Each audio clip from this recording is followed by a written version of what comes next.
मंडळी आज 21व्या शतकात आपण वावरतोय, जिथे आपण प्रगती आणि आधुनिकतेची भाषा करतो. पण तिथेच हुंडाबळी सारख्या अमानुष घटना आज सुद्धा घडताना दिसतात, ज्या फक्त ऐकूनच मन विषण्ण होतं. आधी वैष्णवी, नंतर पुण्याच्या हडपसरची पूजा आणि आता नाशिकची भक्ती. होय, भक्ती. जेव्हा पुण्यात एका वैष्णवीने सासरच्या जाचाला कंटाळून गळफास लावून घेतला, तेव्हाच तिकडे नाशिकच्या गंगापूर मधल्या एका 37 वर्षाच्या भक्ती गुजराथीने सुद्धा स्वतःला संपवलंय. वैष्णवीप्रमाणे भक्तीला सुद्धा 5 वर्षांचा मुलगा आहे, ज्यामुळे हुंडाबळीची जास्तच तीव्रतेने चर्चा होतीये. तर पुण्याच्या हडपसरमध्ये सुद्धा मनासारखा हुंडा न दिल्यानं सासरी होणाऱ्या छळाला कंटाळून देवकी प्रसाद पुजारीने आयुष्य संपवलंय. देवकीला पूजा असंही म्हटलं जातं. ती अवघ्या 22 वर्षांची आहे.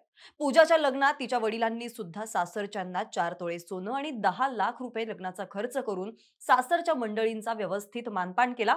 पण तरी सुद्धा लग्नाच्या दुसऱ्याच दिवशी त्या माणसांनी तिचा छळ करायला सुरुवात केली. नेमकं काय घडलं होतं भक्ती आणि पूजा सोबत, सविस्तर पाहूयात या व्हिडिओच्या माध्यमातून. त्यासाठी व्हिडिओ शेवटपर्यंत नक्की पहा.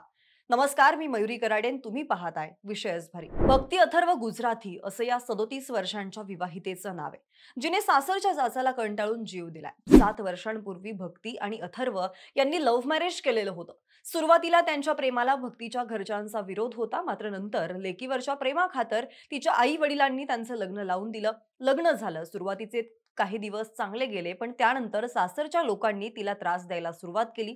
प्रेमविवाह असल्यामुळे भक्ती सासरच्यांकडून होणारा त्रास आणि नवऱ्याने दिलेला शारीरिक आणि मानसिक छळ कोणालाही न सांगता निमूटपणे सहन करत होती. पण जेव्हा प्रकरण डोईजड होत गेलं, तेव्हा मात्र तिने आई वडील आणि भावाला याबाबत सांगितलं.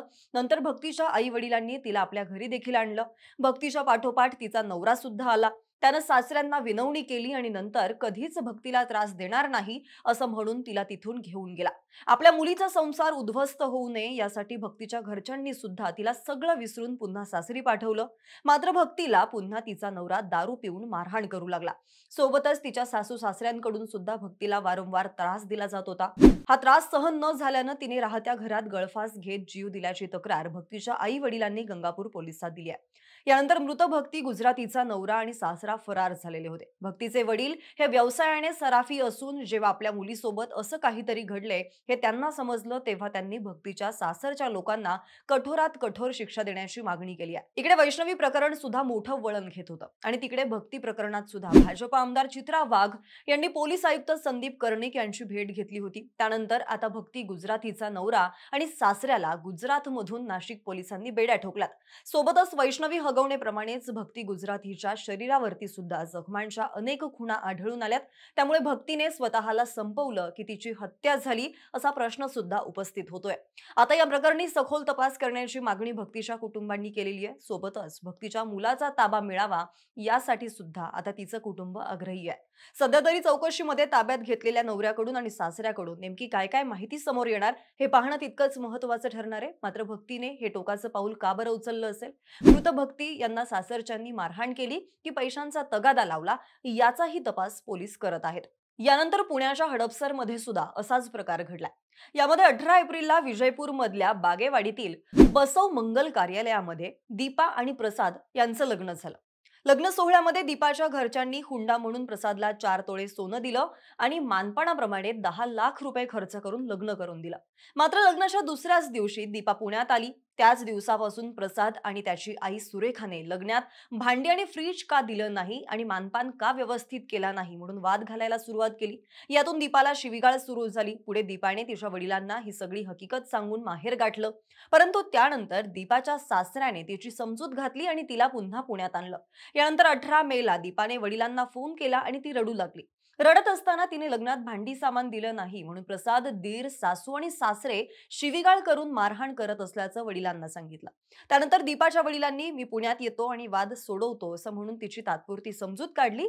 पण 19 मेला दीपाने हडपसरमध्ये आपल्या राहत्या घरामध्ये गळफास घेऊन जीवन संपवलंय. सध्या या सुद्धा प्रकरणाचा हडपसर पोलीस तपास करतायत. मंडळी, आज 21व्या शतकात आपण वावरतोय, जिथे आपण प्रगती आणि आधुनिकतेची भाषा करतो. पण तिथेच हुंडाबळीसारख्या अमानुष घटना सुद्धा घडतच आहेत. ज्या फक्त ऐकून मन विषण्ण होतं. आधी वैष्णवी आणि आता भक्ती आणि पूजा. वैष्णवी प्रकरणात तर तिच्या वडिलांनी हवं नको ते सगळं दिलं, तरी सुद्धा तिला शारीरिक आणि मानसिक त्रास दिला गेला. शेवटी या त्रासाला कंटाळून तिनं आपल्या 10 महिन्यांच्या लेकराला मागे टाकलं आणि स्वतःचं आयुष्य संपवलं. पण मृत्यूवेळी तिच्या शरीरावरती जखमा, रक्त साकळलेले डाग आणि गळा आवळल्याच्या खुणा स्पष्टपणे दिसतात, ज्यामुळे हा गळफास नाही तर ही हत्या आहे असा संशय निर्माण होतो. वैष्णवीच्या कुटुंबियांनी आरोप केला आहे की तिच्या सासरच्या मंडळींनी 51 तोळे सोनं आणि फॉर्च्युनर गाडीसाठी तिचा छळ केला. इतकंच नाही तर तिच्या गर्भातील बाळाला दुसऱ्याचं म्हणत तिचा मानसिक छळ सुद्धा करण्यात आला. ज्यांनी हे सारं केलं ते गावात नावाजलेले, राजकीय संबंध असलेले आणि धनदांडगे लोक आहेत. त्यामुळे या प्रकरणाला राजकीय वळण लागलं.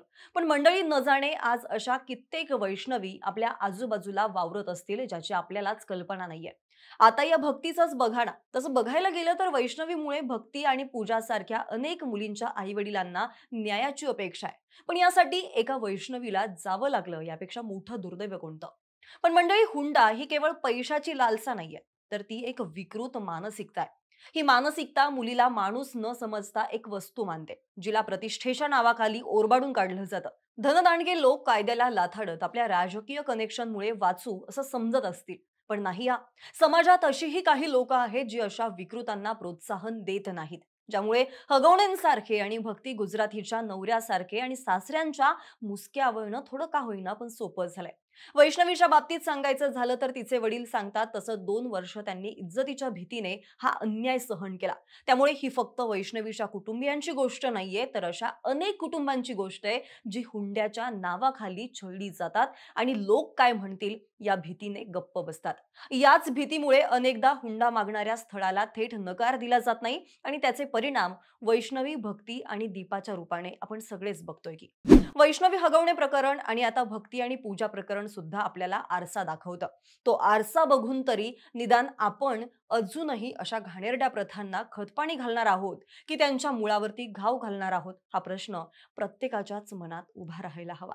जोपर्यंत आपण ही नीच मानसिकता बदलत नाही, जोपर्यंत आपण हुंड्याच्या विरोधात ठामपणे उभे राहत नाही, तोपर्यंत वैष्णवीसारख्या अनेक मुलींची स्वप्न अशीच चिरडली जातील. आज प्रत्येक मुलीला सन्मानाने जगण्याचा हक्क आहे आणि तो तिला मिळालाच पाहिजे. त्यामुळे हुंडा ही एक सामाजिक कीड आहे आणि तिचा नाश करणं ही आपल्या सगळ्यांची सामूहिक जबाबदारी आहे, असं नाही का वाटत? तुम्हाला नेमकं काय वाटतंय? कमेंट करून नक्की सांगा आणि आपल्या विशेष भारीच्या YouTube चॅनलला सबस्क्राईब करायला सुद्धा विसरू नका. धन्यवाद.